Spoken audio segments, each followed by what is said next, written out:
We'll continue keeping tabs on that. Who blinks first as the public hospitals bleed, literally. Now, former Director General of the National Museum of Kenya, Mzalendo Kibunja, and entire administrative officers have been charged for embezzlement of 491 million shillings from the organization. Kibunja was arrested on Monday by EACC detectives alongside 3 other suspects and spent the night at Integrity Center police station before being arraigned at the Milimani's Anti-Corruption Court Tuesday. Details of this in our Skills of Justice segment. Mzalendo Kibunja Stan Vasongalo, the Director of Human Resources, Administration ICT Officer Oliver Okinyi Rabor, Wycliffe Odhiambo Ongata and Oscar Mwaura, before Anti-Corruption Chief Magistrate Victor Wahumile. You used your office to improperly confer a benefit of 441,392.75 shillings as salaries and gratuity to persons purportedly employed by the National Museums of Kenya. Is it not or not true? Your Honor, not true.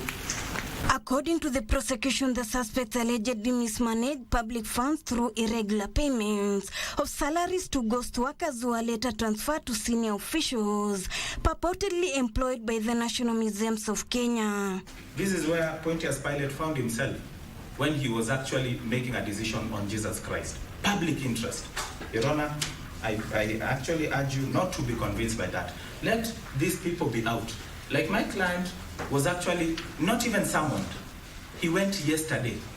After seeing the press release, he took himself to EACC in the morning.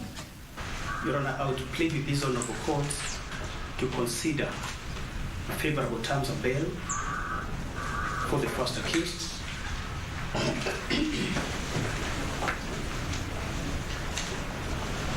For the reasons that the first accused is the government he has worked for the government of the Republic of Kenya for well over 30 years. Dr. Wahumile, while giving his ruling, directed them to deposit travel documents with the court and refrain from attempting to contact witnesses that have been lined up by the state. So the orders are as follows. Number 1, each accused person may be released on a cash bail of Kenya shillings 5 million or a bond of Kenya shillings 10 million. Also charge the companies associated with the accused persons. Pre-trial is set for 2nd May this year. Number 4, bond terms for accused number 4, 5, 6, 7, 3 and 8 are hereby consolidated. The matter shall now be mentioned. It was a helter-skelter Tuesday for ex-boss National Museums of Kenya and 4 other co-accused persons. From the EACC to the courts here at Milimani, where 10 offenses were placed against them for embezzling public funds. Ruth Wamboi reporting from Milimani Law Courts. Kenya is committed to enhancing its bilateral ties with South Korea to boost trade and economic opportunities.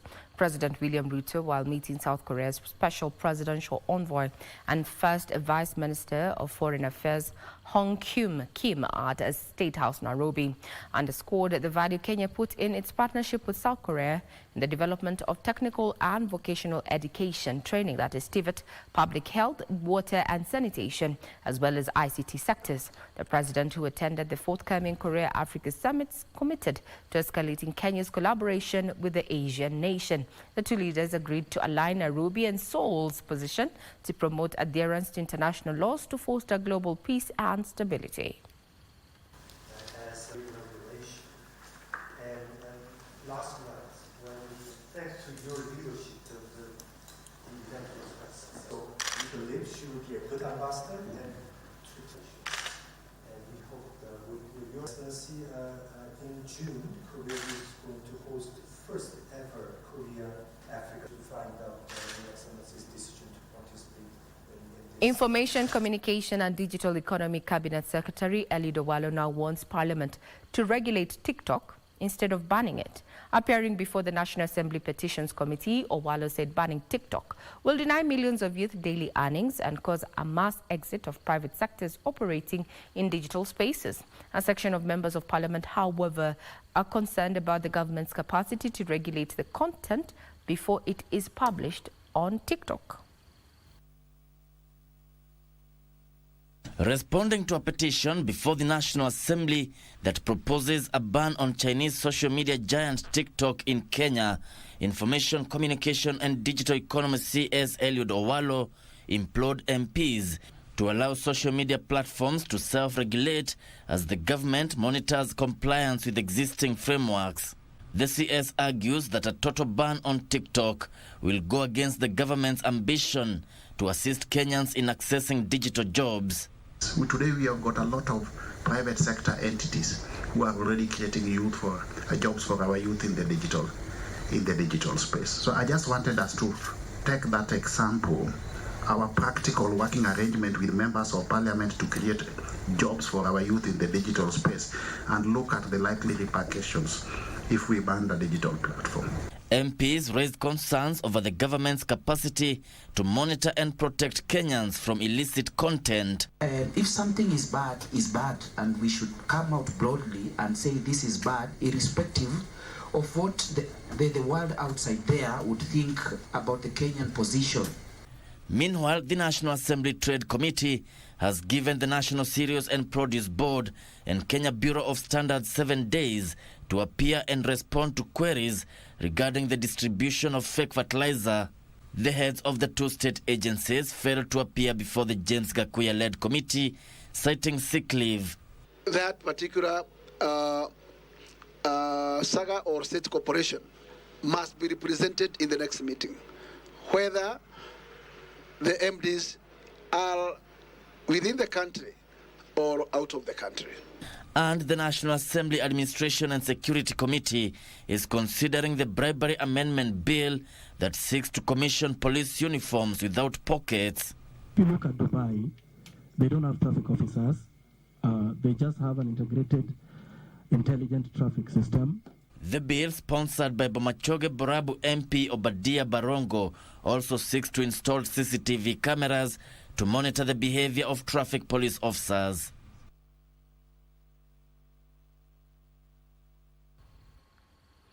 Are we proactive or reactive? Proposed police uniforms to have no pockets. Well, we'll be keeping tabs. To the counties. 2 family members and a father and son have been murdered in Sorok sublocation, Baringo Central, Baringo County, over land dispute. According to the family of the deceased, the 2 were in the shamba before a group of people descended on them with pangas. This and more in our county news roundup. According to the police, the father died on the spot while the son died while being rushed to the hospital. The police have, however, said that they are in pursuit of the suspects who are currently at large. And Patrick Komen, the son to the deceased, was critically injured and rushed to Baringo Referral Hospital, who later succumbed to the injuries. The attackers, who are known to the people, disappeared, and they are still at large. But we are in hot pursuit. We are just asking them to surrender to the police because we are zeroing in. Meanwhile, some 465 people living with disabilities in Embu County have received equipments and cash worth 15.2 million shillings, courtesy of the National Fund for the Disabled of Kenya. The equipments include sewing kits, farming tools, mobility devices, and salon equipments.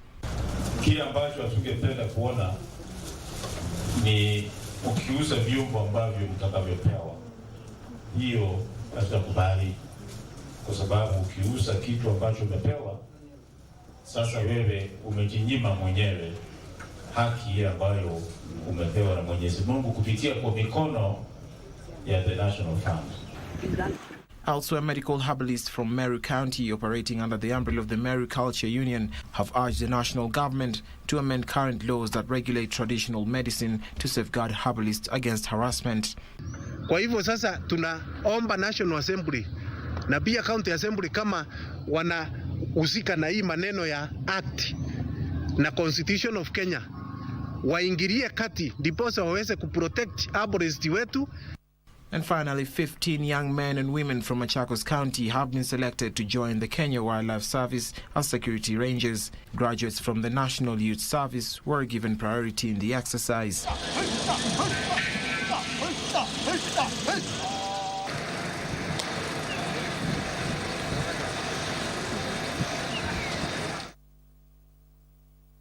As business, Juakali artisans have secured a deal for the fabrication and supply of steel doors and windows for the construction of affordable housing units in Majimbo area, Embu town.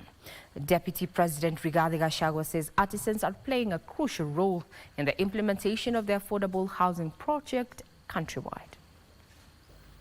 The National Housing Corporation and Embu Juakali Business Inclusivity Craft Workers Association have been targeting thousands of skilled youth who are already benefiting from the multi-billion housing project being rolled out in various counties.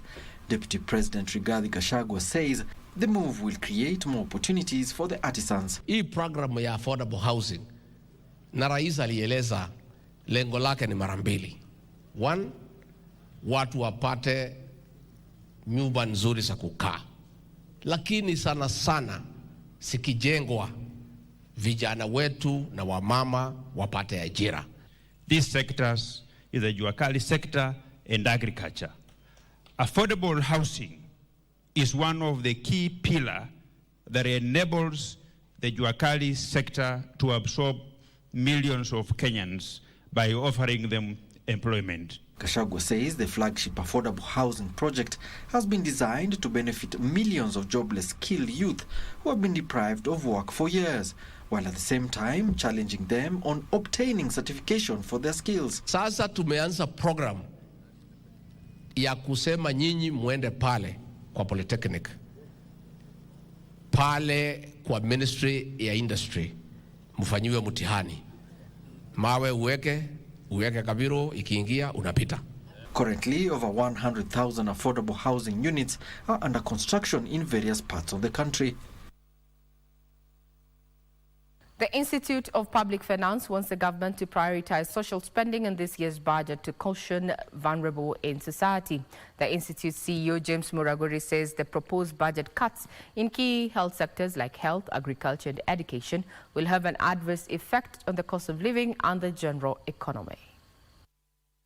The draft 2024-2025 budget is estimated at 4.1 trillion shillings, of which 1.24 trillion shillings is for the consolidated fund services, mostly to be used in servicing debts. However, the Institute of Public Finance warns that extending budget cuts on key sectors to prioritize debt servicing will affect the overall economy and increase the cost of living. The thing that the government is doing is very important, but what is our priority? We must ask what are our priorities. But we know paying bills is important, health services are important, education is important, agriculture is important. Muraguri says the 12 billion shillings reduction in the proposed budget for the crop development subsector is likely to see a reduction in the subsidized fertilizer program beneficiaries. It's very important that we consider fiscal consolidation not in the vulnerable sectors so that we attain economic growth. The Institute of Public Finance is calling for prioritization of settlement of pending bills by government agencies to stimulate economic activity, enable businesses to create more wealth and jobs that will generate additional tax revenue.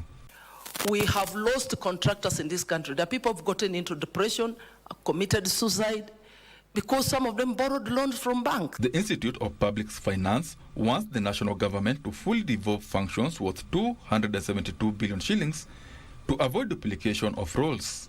It will stop duplication of efforts, and we can free up some bit of resources at the county level because we can take delivery of service at the county level is more efficient. We were telling the Auditor General to help us track and advise and tell us what is the impact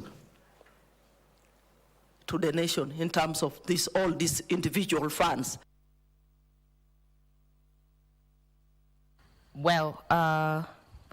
Let's still proceed with matters business. Locally trained engineers will be able to practice across the globe by June 2025 when Kenya attains provisional status under the Washington Accord. Engineers Board of Kenya Chief Executive Engineer Margaret Ogai says this will create more employment opportunities for engineers as well as encourage uptake and practice in the field. More than 15,000 graduate engineers are registered at the Engineers Board of Kenya. However, there are about 3,000 professional engineers. This has been attributed to the high cost of specialized training and limited opportunities for those in the engineering field. It's a very elaborate partnership between the academia and the industry, and us at the center as the regulator, to make sure that the programs taught in the universities fit into the industry. Kenya hopes this will be corrected by the coming into force of the Washington Accord, which is a multilateral agreement between bodies responsible for accreditation of engineering qualifications to assist in the mobility of professional engineers globally. The outcome would be that we'll have engineers who will then be recognized internationally. If you graduate from a Kenyan university today, you can go and get employed in any part of the world. And this will support export of engineering services and skills as we're still looking to bring employment into our country. Speaking during the launch of the 5th edition of the Engineering Partnerships Convention, Rhodes Principal Secretary, Engineer Joseph Mbogwa, urged engineers to incorporate data, climate change trends and emerging technologies when undertaking projects. Ensure that we bring down the cost of construction and operations of many of our aspects in this country. And again, once you bring down the cost of doing business, then again, this will create space for many more engineers to be engaged. We are excited to share our accomplishments and future plans with you and look forward to gaining valuable insights from your experience and perspective. That particular convention is going to be happening in the first week of May, where over 3,000 participants have already expressed interest in this particular convention that is refocusing. It's actually themed refocusing and re-strategizing and investing in matters engineering for getting local solutions for the problems that we currently have. Now, plans are underway to set up government-backed apps dedicated to marketing various products by artisans. Cooperatives and MSMEs Development Cabinet Secretary Simon Chelugui says through digital marketing, products made by artisans will attract buyers across the globe. Even though micro, small and medium-sized enterprises make unique and quality products, most of them do not have marketing budgets to promote such products. Cooperatives and MSMEs Development Cabinet Secretary Simon Chelugui says there are plans to bridge this by leveraging online platforms through establishment of government-backed apps. Tunataka kuweka hii shondo kwa internet, ndio wamama waweze kununua hizi shondo wauze. Sio hapa Murang'a peke yake, sio Kenya peke yake, tuuze hata kule nje. Speaking during Kigumo Basket Weavers Expo and Fundraiser, Chelugui challenged artisans to form or join cooperatives so as to access financial assistance from the government like it is the case for coffee, dairy and avocado farmers. He also tipped them on how to benefit from state agencies such as Kenya Industries Estates, the National Youth Opportunities Towards Advancement Project, Asla Fund and Uwezo Fund. Na sisi pia kazi yetu ni kuwaleta kina mama na wale wote wanaofanya kazi kutumia mikono yao kuhakikisha ya kwamba tumeweka pamoja. Wakishakuwa cooperatives, Mheshimiwa Chelugui anachukulia kutoka hapo. Pesa ya mwenye basket isikuwe inapotea. Hatutaki broker hapa katikati. We head to sports, where Kenya under-20 head coach Simon Jachwire has named a 28-man Chipu squad to this year's Rugby Africa Under-20 Brothers Trophy, slated for 20th to the 28th of April in Harare, Zimbabwe. The Kenyan team will leave the country on Thursday ahead of the commencement of their campaign against Namibia on Saturday. Edmond Omondi will captain the side that has 9 returning players from the squad that did the duty at the World Rugby Under-20 trophy held last year in Nairobi, namely Gaylord Ngasi, Andikolo Omondi, Ido Kuta, Wycliffe Oguta, Nathan Tisindoli, Patrick Wainana, Faran Juma, Michael Wamalwa and James Olela. Many showed interest, many came through. We've had to travel up and down the country, and eventually we were able to put together, I think, over the period, a group that I can say is ready to represent, ready to put their best foot forward. Also making the cut are Alvin Kavuli from Oilers and Philip Okeo, who have been standout performers in the Kenya Cup for their club sides Menengai Oilers and Nakuru. And full skillful of boys here. The 28 squad, we are going to represent Kenya. We assure you that we are going to bring the cup home. This year's tournament features 4 teams led by host Zimbabwe, last year's runners-up Kenya, Namibia and Tunisia. The winner of the Under-20 Bates Trophy goes on to the World Under-20 Trophy. So it is quite a big event. There's only one qualifier from Africa because the event this year, the Under-20 Trophy this year is being held in Spain. So it is up to us to put our best foot forward. The Kenyan team will leave the country on Thursday ahead of the start of their campaign against Namibia on Saturday, before taking on Tunisia on Wednesday next week and completing their campaign with a clash against host and defending champions Zimbabwe on Sunday 28th April.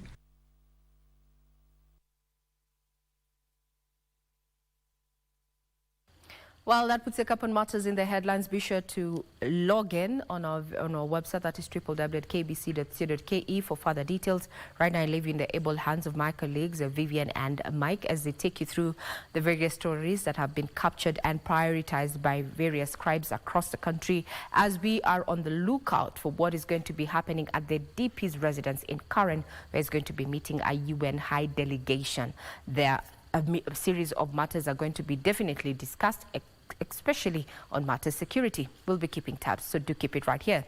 I'm Regina Manyara. I wish you a pleasant day ahead. But before I wind up, I want to take this opportunity to do, what is it called? An acknowledgement and a thank you to one Mary Ndolo of Azure Pride Inn in Westlands here in Nairobi. And yesterday she saved a crisis, and she did not know me as a client, but she took care of an emergency, which my very well able producer was a witness to. So thank you. Kindness still is not timid and still does exist. So be kind. Have a great day ahead.